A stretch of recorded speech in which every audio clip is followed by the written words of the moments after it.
Good afternoon. Sorry for the slight delay. I had a phone call from my mum, but then more hilariously, the netball team that my 11-year-old is on had a group chat going, and somebody's phone had a conniption fit, and their 388 messages came through in the space of about 14 seconds. So I had to kind of wait for that to stop, and I think they've stopped. So sorry I was a bit late. I'm here today to talk about my 5 favourite books of the week, and it's actually been a really hard decision this week because not that I've even read that much this week, only these books, but I've got a heap of books next to my bed that I am just so excited to share and get stuck into. One of them is the new Tristan Bancks, which isn't out yet, but it's astonishing, and I'm really lucky. I've been asked to launch it at Romancing the Stars at the Gold Coast in a couple of weeks. So if you're Gold Coast based, do feel free to come along and join us. I also just got in the mail, and I am really excited about this. I don't even know if I'm allowed to show it yet, but it's the new Jane Godwin book, As Happy as Here. It's an uncorrected proof. I'm not even sure when it comes out. I literally just opened it. I'm really excited to read it. I absolutely love the work of Jane Godwin, and she's been mainly in picture book land for a while now. So I'm super pleased to see that she's gone back into what I think is middle grade land. So it's great. Anyway, my 5 favourite books this week are a diverse bunch. The first one I want to show you is Baby Business. It's by Jasmine Seymour. This one is by Magabala Books, and I have absolutely adored it. It is just utterly beautiful. It's a really great look. It's a really good one for gifting to a newborn baby. And the premise of it is that it's looking at First Nations people's ceremonies in welcoming and keeping babies safe, but it's in a very contemporary setting. So it's about a little baby and their smoking ceremony. The illustrations are gorgeous. Jasmine is a teacher, a primary school teacher, and you can tell she's a primary school teacher because parts of it are, I think, quite educational. I found it really fascinating, gave a great insight into smoking ceremonies. There's so many rituals around newborns, isn't there? And this is I just think this book is so amazing. It adds such value to that collection of books that we call the newborn books.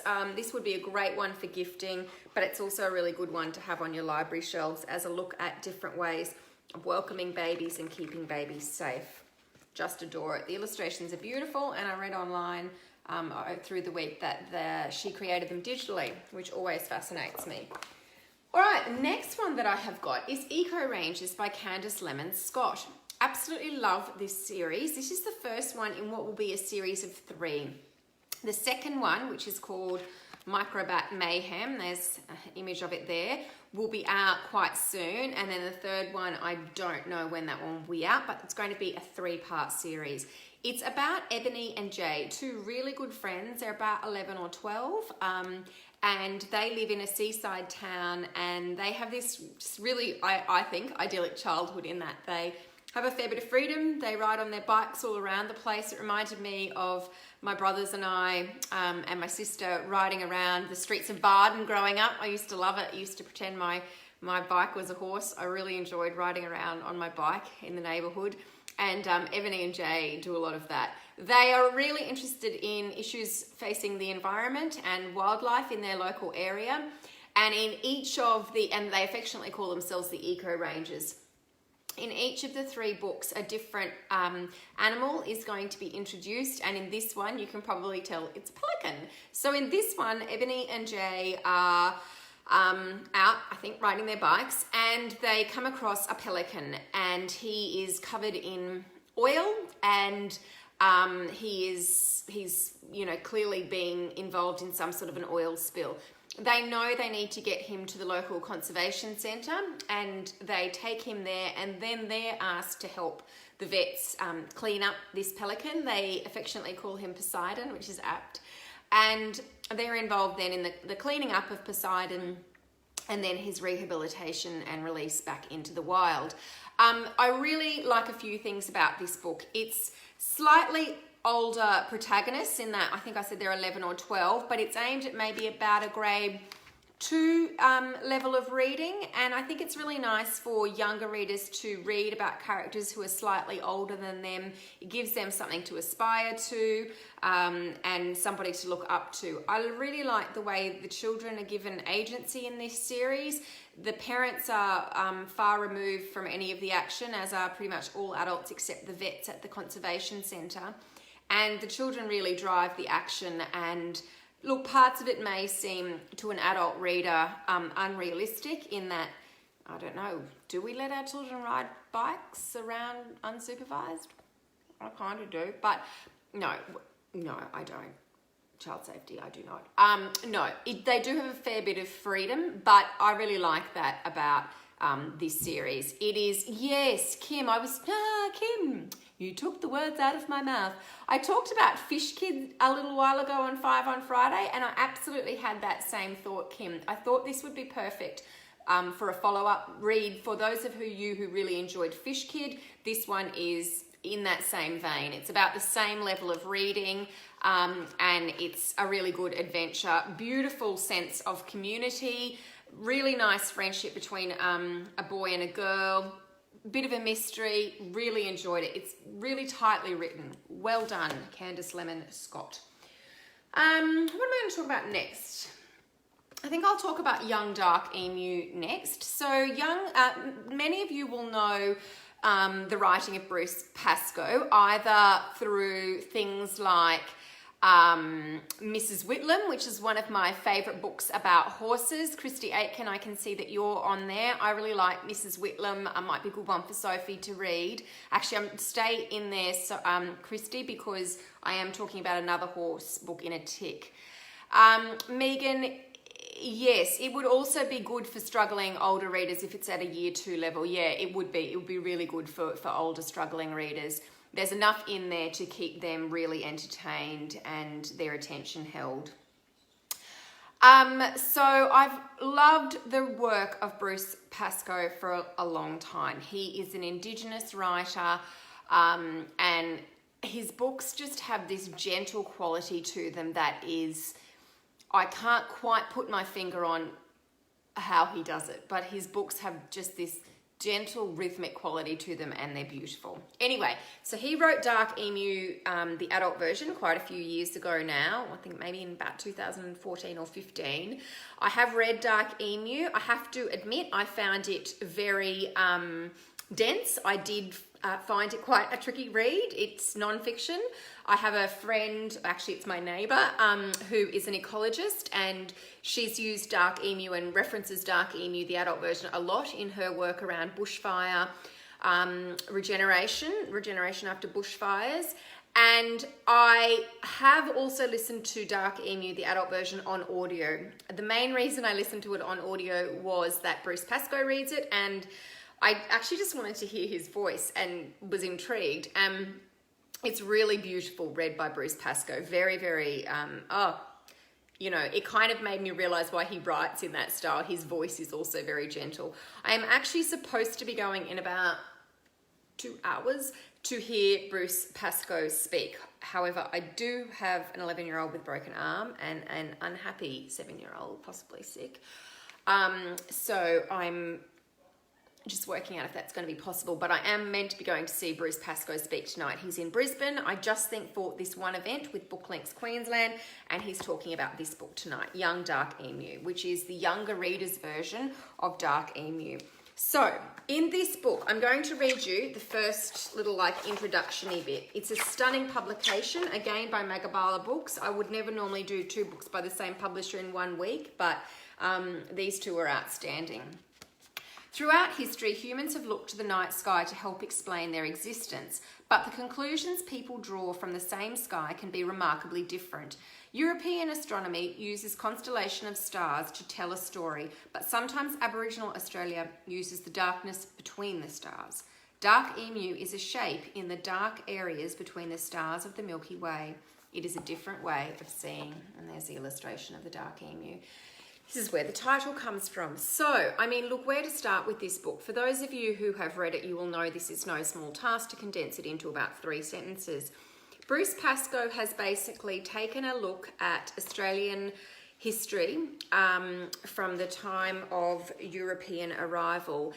And we have always learnt in schools that Europeans, that we have always been told that Indigenous Australians were a hunter-gatherer, nomadic group of people. Bruce Pascoe is presenting an alternative to that view. He is using first-hand accounts and journal entries to actually show that Indigenous Australians were amazing agriculturalists and pastoralists long before Europeans arrived.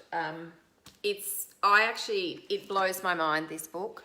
I think it's going to change the way we teach Australian history. It's going to change the way we look at agricultural practices in Australia, I hope.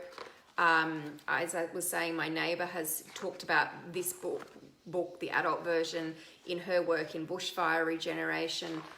The book is astounding.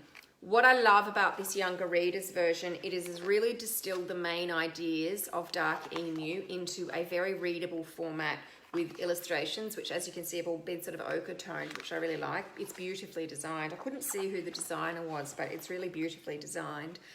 Can I be so bold as to say I prefer this one? As I said, and it's won a slew of awards, but I found the adult version quite dense. This told me everything I wanted to know, and left me not wondering at all. I just adored this. So for me, and maybe it's because I'm a children's librarian, but I'm highly recommending Dark Emu, Young Dark Emu. Now, it is available only for pre-order at the moment. It's not out until the 1st of June. Can I suggest, if you are a teacher and think you will be needing this, which you will be, that you pre-order it? The link is above my video, because I think this one's going to go absolutely gangbusters and will probably be in reprint before we know it, and then it will be really tricky to get. So I just can't recommend it highly enough. It's really gentle. It's beautiful. It's not angry. It's just presenting a truer history. I love it. I really love Bruce Pascoe. I do really want to try and make it to see him tonight. Okay, I'm hoping Christy Aitken is still there. This is Dream Riders. Okay, so this is a new series. This is the first in a new series called Dream Riders, and each one in the series is going to look at a different protagonist. So in this one, it's Dream Riders Frankie.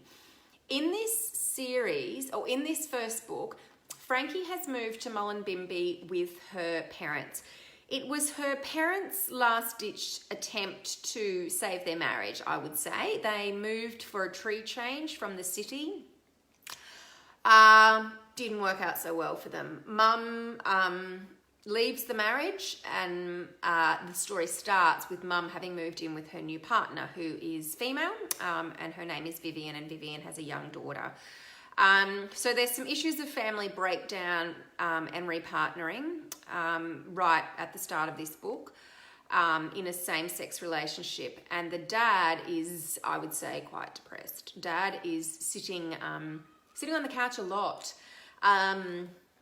eating a lot of takeaway and cans of Coke, I think he's drinking. And he adores Frankie, and they have a very special relationship, but I would say Dad's a bit depressed. Anyway, so the story starts with the parents having broken up, and Frankie was promised a horse, which she has always wanted her whole life, when they did this tree change to Mullumbimby. So Frankie's mother was an expert horsewoman, and she comes upon a horse called Zen, and when Frankie meets Zen, she's instantly disappointed. And if any of you've got tweens, you will know that, like, you finally get them what they want, and then they're like, it's actually not what I wanted. Not quite like that. Frankie looks at Zen, and Zen is this round, very round, gassy pony, and it's not really the noble steed she had in mind. Not that Frankie can actually ride a horse. Frankie is a beginner rider, so Frankie was clearly going to get a pony, I think. But anyway, Frankie decides, she needs to give it a go with Zen, and off they go to riding school, Mullumbimby Pony Club. And there she discovers that, and I've heard this about pony clubs before. I wasn't in a pony club as a child, but I did ride a lot as a child, and I did have a horse who was also round and gassy. His name was Smokey. I didn't like him much either. And, you know, there can be a bit of bitchiness in pony clubs. So that does happen. Frankie does come upon a bit of bitchiness in this pony club, and she ends up deciding it's just not for her. And as she's deciding maybe this whole horse caper isn't for her, she comes across this property near her in Mullumbimby called the Field of Dreams, Pocket of Dreams, can't remember, which is an alternate horse riding centre, I suppose, and place to stable your horse. It's a natural equestrian centre, and she starts to learn to ride with this amazing woman who does natural equestrian, which is riding without a bridle and a saddle, and connecting with the horse on a much deeper level. It is such an interesting book. Then Pony Club and the Field of Dreams, is that what it's called? I think I made that up. I feel like that's a movie. Pocket of Dreams? I don't know. Something about dreams. Pocket of Dreams. I can't find it. Anyway, something about dreams. It's a beautiful property.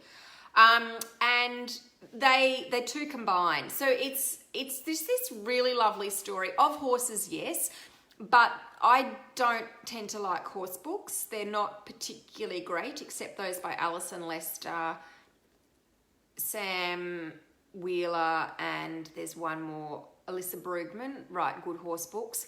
But I don't like a lot of the other horse books. But this series is, I can just tell it's going to go gangbusters. It's by Laura Bloom and Jessie Blackadder, who are both accomplished writers. And there's so much more in there than just horses. There's issues around overuse of technology. So Frankie has a young friend come to stay with them, a male neighbour from her old life in the city, who has some issues around technology addiction. There's all sorts of issues thrown in there. I would say it's for readers from about 10 plus, just because of some of the issues, but I just so enjoyed it. It's not just for those kids who like horses. It's one of those books that I think will open some really good conversations for everybody. And then finally, my final book is Nullaboo Hullabaloo by Fleur Ferris and Bryony Stewart.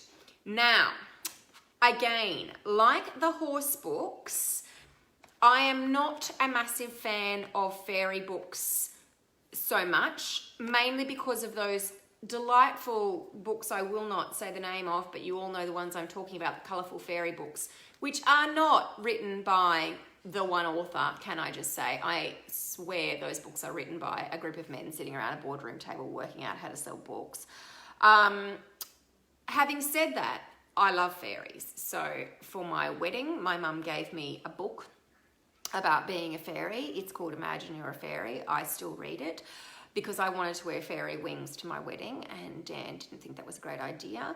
And when I was at uni doing my first degree of 3, I used to wear fairy wings to uni quite a lot. I was always covered in glitter. Basically, I really love fairies. I love fairies. I just haven't come across a huge amount of fairy books that I love. But I do love this one. I love it because it's Australian for starters, and it's very Australiana without being twee. Fleur Ferris is a very accomplished young adult writer. I'm so pleased when a really great writer for older children comes down into sort of junior fiction territory. And Bryony Stewart is one of my favourite illustrators. I'll show you some of the illustrations in a tick. So the basic premise of this book is that Gemma is in about grade 4 and she has to do the annual insect looking at competition. Gemma's mother is an entomologist, and each child in grade 4 is being assigned an insect to study and then enter into this big local competition. Gemma is really disappointed. Her kind of friend turned slight enemy, frenemy, gets the butterfly, and Gemma gets assigned the marchfly, which she is not happy about. Anyway, they go off into the school grounds to start studying their insects, and as I said, Gemma's mother's an entomologist, so she's got all the great equipment. And Gemma is looking under her mother's fabulous microscopy thing, and she does not see a marchfly. What she sees is this little fairy on the front cover here, whose name is, I was going to say Benini. No, that's not it. Can't remember. Read it a few weeks ago. I want to read you this little paragraph. What are you? I'm a fairy. Well, I will be when I grow up. We're born as glints and then we grow into twinkles. And then just before we get our wings and magic, we are sparkles. I'm a sparkle now. I'll get my wings and magic any day now. I just love that idea. Glints and sparkles and wings and magic coming in. It's just great. I love the illustrations. Bryony Stewart is such an accomplished illustrator. I think they add a lot to the story. So when Gemma meets this little fairy, whose name, as I said, Janome, that's it. She alerts Gemma to the fact that her community are about to suffer this horrific invasion by the silver spiders, and her colony is really under attack by them. And Gemma's community is going to have to help them out. It's this beautiful story about community, about friendship, about like-minded people coming together for a good cause. It's obviously about fairies, but there's so much more in it. It is quite a long book for a junior fiction read. Look at that spider, quite scary. So I'm going to give this one to my 7-year-old. She's a very good reader. She's a librarian's daughter, so let's let her have that, okay, because she's not good at everything, but let's let her have that. So I am going to give this one to my 7-year-old to read, but I feel like this is probably a read aloud for around 6, 7, and older than that. I think she heard me. Older than that, yeah, be great independent read. All right, so that's my 5 on Friday. I hope you've got a nice weekend planned. We've got an absolutely jam-packed weekend. We've got the netball piano thing tomorrow. Meant to be going to Bruce Pascoe tonight. Still hoping I'll make that. And then Sunday I am hosting, we've got a reconciliation service in the morning. And then I am chairing a session for the Society of Women's Writers Queensland, and I am talking with Heidi Cooper-Smith, Cheryl Gwither and Richard Yaxley at Brisbane Square Library. I believe there's still places to that available. It's a free event. And then my 11-year-old has a birthday party in the afternoon, so we are super busy this weekend. But anyway, nothing you can do about it, is there? Hope you have a great weekend. Bye.